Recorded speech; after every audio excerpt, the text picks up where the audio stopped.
Un fonds de prévoyance pour les agents des eaux et forêts.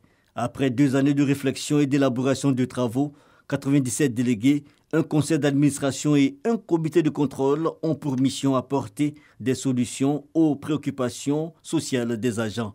Élu PCA, président du conseil d'administration, le lieutenant Alidjou Touré se félicite de cette nouvelle responsabilité.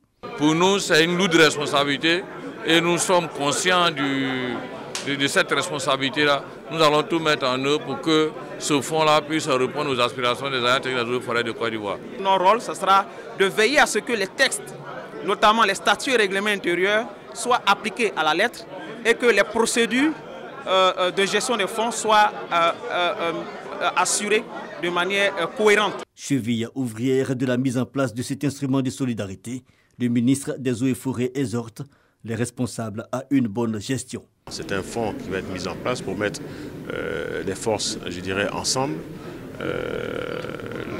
La corporation des forestiers est forte de plus de 4000 membres. Donc tous ces moyens-là mis ensemble vont permettre de bâtir un fonds qui sera au service de ces membres, mais un fonds qui sera géré, je l'espère en tout cas, comme un fonds qui doit aussi rapporter à ses adhérents. Le comité ad hoc a bénéficié du soutien du ministère de la Protection sociale qui a traduit son soutien à ce nouvel outil d'entraide, comme le fonds de la police nationale et celui des militaires. Le fonds des agents des eaux et forêts entend œuvrer à un environnement de paix, de cohésion et de fraternité.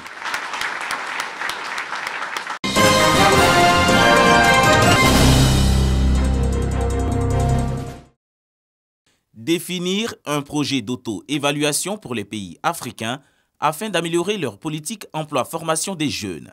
Une initiative du Centre international de formation de l'Organisation internationale du travail, CIF-OIT, en partenariat avec l'Agence française de développement, AFD. 10 à 12 millions de jeunes arrivent chaque année sur le marché du travail. Seulement 3 millions d'emplois formels sont créés annuellement, d'où l'enjeu. Mais ça nous a permis de nous rendre compte, comme je l'ai dit, qu'on ne peut pas séparer l'emploi et la formation professionnelle technique. Même si physiquement, on a 2 ministères dans un pays, dans la conception des stratégies en matière d'emploi et de formation professionnelle, il faudrait que les équipes travaillent ensemble si on veut faciliter l'insertion des jeunes. L'Organisation internationale du travail se tient aux côtés de l'État de Côte d'Ivoire pour réussir son programme d'insertion professionnelle pour les jeunes.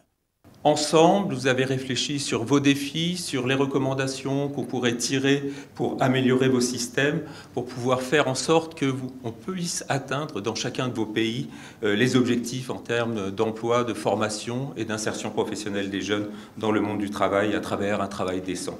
Je voudrais féliciter les experts du Centre international de formation de Turin pour leur appui technique et remercier l'Agence française de développement pour son appui financier et son appui technique à la mise en œuvre de ce projet. Un nouveau projet financé par l'AFD est en cours pour faciliter l'autonomisation des jeunes Ivoiriens. Montant estimé de l'opération, 50 milliards de francs CFA. En Côte d'Ivoire, le gouvernement a également injecté plus de 30 milliards de francs CFA pour insérer plus de 2 millions de jeunes dans la vie active de 2011 à ce jour. Voilà.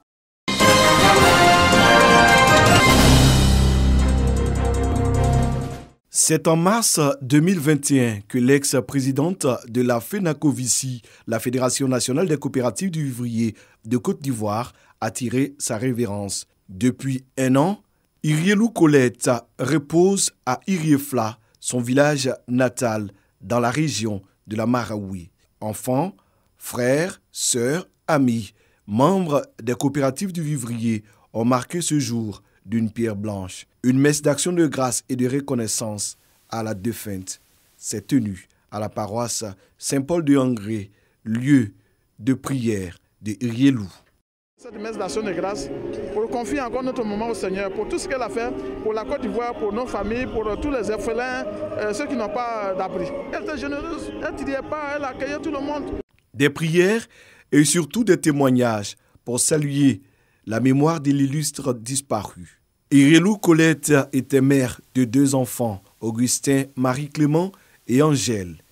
Pour ceux qui l'ont connue, c'était quand même une fervente croyante. Elle s'est beaucoup investie dans les différentes paroisses, aussi bien à Abidjan qu'à l'intérieur. Et nous estimons que c'était son temps qui était venu. Et donc cette messe, c'est vraiment pour rendre grâce à Dieu. Nous, au niveau de la famille, 1 an, c'est encore trop court pour nous. Un message de remerciement à l'endroit de tous ceux qui ont accepté de soutenir la famille Irie depuis le départ de Maman Irielou. Tous ceux qui nous ont aidés depuis lors jusqu'à ce jour, ce sont des remerciements seulement que nous avons à leur adresser. Ses sœurs, membres de la FENACOVICI, lui ont rendu un vibrant hommage. FENACOVICI,